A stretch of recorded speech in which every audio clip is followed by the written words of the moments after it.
पवन दूतिका पद्यांशों पर अर्थगण संदर्भित प्रश्नोत्तर। बैठी खिन्ना एक दिवस वे गेह में थी अकेली, आके आंसू दृक युगल में थे धरा को भिगोते। आई धीरे इस सदन में पुष्प सतगंध को ले, प्रातः वाली सुपवन इसी काल बातैनों से संतापों को विपुल बढ़ता देख के दुखिता हो। धीरे बोली सदुख उससे श्रीमती राधिकायो, प्यारी प्रातः पवन इतना क्यों मुझे है सताती। क्या तू भी है कलुषित हुई काल की क्रूरता से। पद्यांश के प्रश्न व उत्तर। प्रस्तुत पद्यांश में कवि ने राधा की किस स्थिति का वर्णन किया है। प्रस्तुत पद्यांश में कवि ने विरहावस्था के कारण दुखी नायिका का वर्णन किया है, जिसके नयनों से अश्रुओं की धारा बह रही है। वह मन को हर्षित और आनंदित करने वाली प्रातःकालीन पवन भी नायिका को दुखी करती है। नायिका की इसी स्थिति का वर्णन कवि ने किया है। नायिका ने पवन को क्रूर क्यों कहा।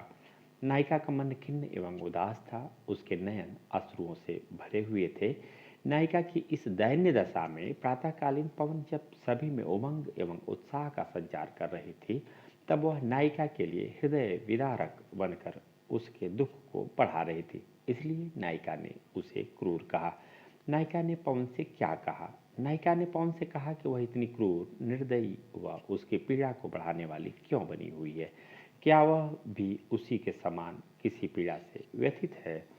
प्रस्तुत पद्यांश की रस योजना पर प्रकाश डालिए। प्रस्तुत पद्यांश में वियोग श्रृंगार रस है। इस पद्यांश में कवि ने नायिका की विरहावस्था का वर्णन किया है। सदगंध व क्रूर शब्दों के विपरीत विलोम शब्द लिखिए, विपरीतार्थ शब्द लिखिए। सदगंध दुर्गंध, क्रूर दयालु। लज्जाशीला पथिक महिला जो कहीं दृष्टि आए, होने देना विकृत वसना तो न तो सुंदरी को। जो थोड़ी भी श्रमित वह हो, गूंथ ले श्रांतिक होना। होठों की और कमल मुख की मलान्यताएं मिटाना। कोई क्लांता कृषक ललना खेत में जो दिखावे, धीरे धीरे परस उसकी क्लांतियों को मिटाना। जाता कोई जलत यदि हो व्योम में, तो उसे ला छाया द्वारा सुखित करना तप्त भूतांगना को। पद्यांश के प्रश्न व उत्तर। प्रस्तुत पद्यांश का केंद्रीय भाव लिखें। प्रस्तुत पद्यांश में कवि ने नायिका के द्वारा पवन को कही गई बातों के माध्यम से परोपकार की भावना को महत्व दिया है। नायिका द्वारा स्वयं की पीड़ा से पहले दूसरों की पीड़ा एवं कष्टों को दूर करने का संदेश दिया गया है। नायिका पवन से लज्जाशील महिला के प्रति कैसा व्यवहार अपनाने के लिए कहती हैं। नायिका पवन से लज्जाशील महिला के प्रति स्नेह एवं प्रेम का आचरण अपनाने के लिए कहते हुए कहती हैं कि यदि उसे मार्ग में कोई लज्जाशील महिला मिले तो वह उसके वस्त्रों को न उड़ाए।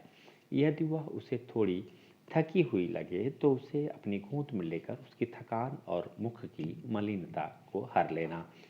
नायिका पवन से किस प्रकार कृषक महिला की सहायता करने के लिए कहती है।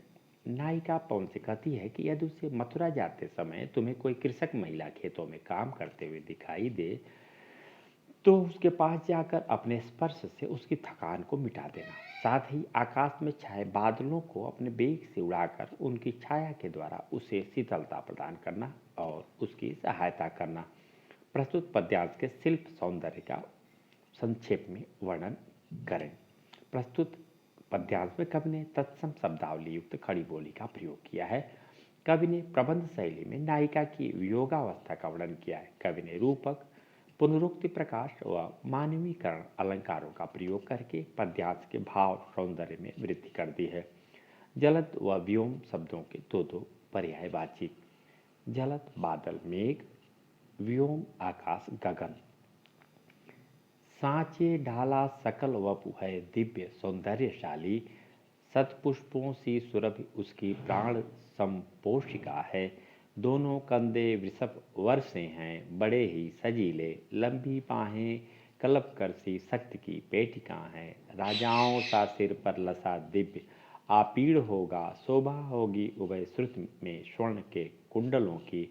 नाना रत्ना कलित भुज में मंजू केयूर होंगे, मोती माला लसित उनका कंबुसा कंठ होगा। पद्यांश पढ़ें व उत्तर दें।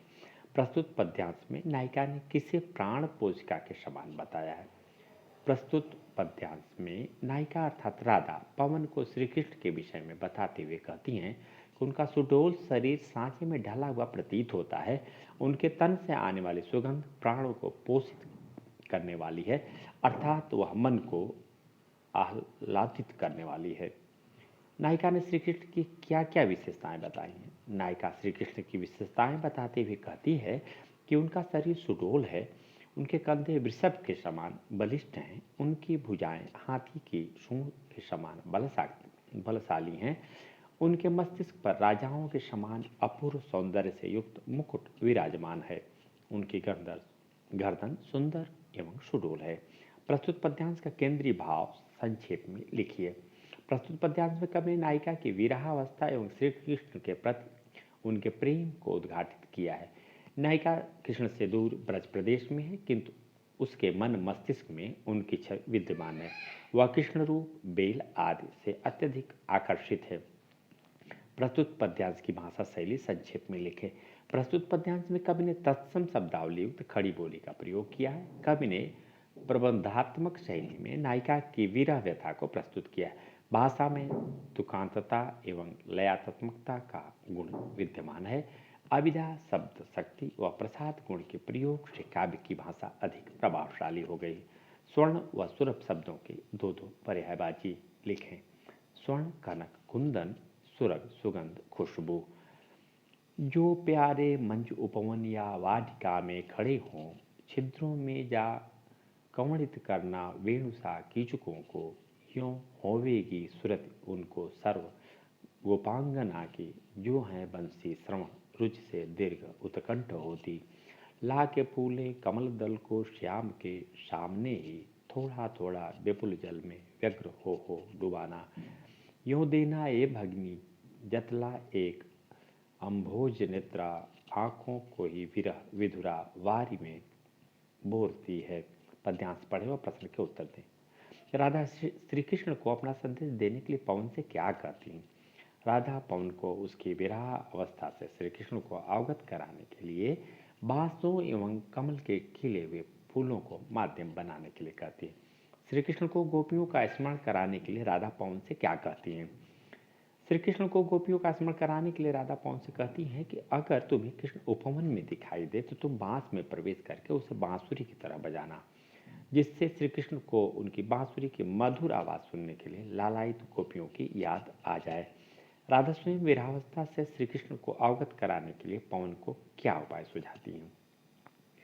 राधा श्री कृष्ण को स्वयं की विरहावस्था एवं पीड़ा से अवगत कराने तो पवन से कहती हैं कि श्री कृष्ण के समक्ष उपस्थित कमल के पत्तों को पानी में डुबोना, ताकि उस दृश्य को देखकर श्री कृष्ण कमल से नैनों वाली राधा की वियोगावस्था को पहचान लें। पद्यांश की रस योजना पर प्रकाश डालें। पद्यांश में श्री कृष्ण के मथुरा से द्वारका आ जाने के कारण ब्रज की गोपियों व राधा के विरहावस्था का वर्णन किया गया है, अतः पद्यांश में श्रृंगार रस की प्रधानता विद्यमान है। कमल दल का समास विग्रह करते हुए समास का भेद बताइए। कमल दल का समास विग्रह कमल का दल होगा, तत्पुरुष समास है। यूं प्यारे को विदित करके सर्व मेरी व्यथाएं, धीरे धीरे वहन करके पाँव की धूल लाना, थोड़ी सी भी चरण रज जो ला न देगी हमें तू, हाँ कैसे तो व्यथित चित्त को बोध में दे सकेंगी। पूरी हुई न यदि तुमसे अन्य बातें हमारी, तू मेरी विनय इतनी मान ले और चली जा, छक प्यारे कमल पग को प्यार के साथ आ जा, जी जाऊंगी हृदय तल में मैं तुझी को लगा के। पद्यांश पढ़कर प्रश्न के उत्तर दें। पद्यांश का केंद्रीय भाव लिखिए। पद्यांश में नायक के प्रति नायिका के असीम प्रेम की अभिव्यक्ति हुई है। नायिका प्रेम से श्री कृष्ण को अपनी व्यथा बताने और ऐसा न कर पाने की स्थिति में उनके चरणों की धूल लाने अथवा उनके चरणों को स्पर्श करके आने के लिए कहती है। नायिका श्री कृष्ण के चरण रज लाने के लिए क्यों कहती है। नायिका पवन से श्री कृष्ण की अपनी व्यथा सुनाने और ऐसा न कर पाने और उनके चरणों की धूल लाने के लिए कहती है, ताकि वह उसे लाकर ही अपने दुखी मन को समझा ले। जी जाऊंगे हृदय तल में मैं तुझी को लगा के पंक्ति का भाव स्पष्ट कीजिए। प्रस्तुत पंक्ति के माध्यम से राधा पवन से कहती है कि यदि वह श्री कृष्ण के चरण रज को न ला पाए और केवल अपने चरणों का स्पर्श करके भी आ जाए तो वह भी इसके लिए काफ़ी है, क्योंकि वह पवन को ही हृदय से लगाकर अपने प्रिय की पूर्ण अनुभूति प्राप्त कर लेगी और स्वयं में नवजीवन का संचार कर लेगी। पद्यांश की अलंकार योजना पर प्रकाश डालिए। पद्यांश में कवि ने पुनरुक्त प्रकाश, अनुप्रास, रूपक व मानवीकरण अलंकारों का प्रयोग किया है। पद्यांश में धीरे धीरे वहन करके में पुनरुक्त प्रकाश, जी जाऊंगे हृदय तल में अनुप्रास अलंकार, प्यारे कमल पक को में रूपक अलंकार और संपूर्ण काव्य रचना में मानवीकरण अलंकार है। कमल पक का समास विग्रह करके समास का भेद भी बताइए। कमल पक का समास विग्रह कमल के समान पग है, जो कर्मधारय समास का उदाहरण है।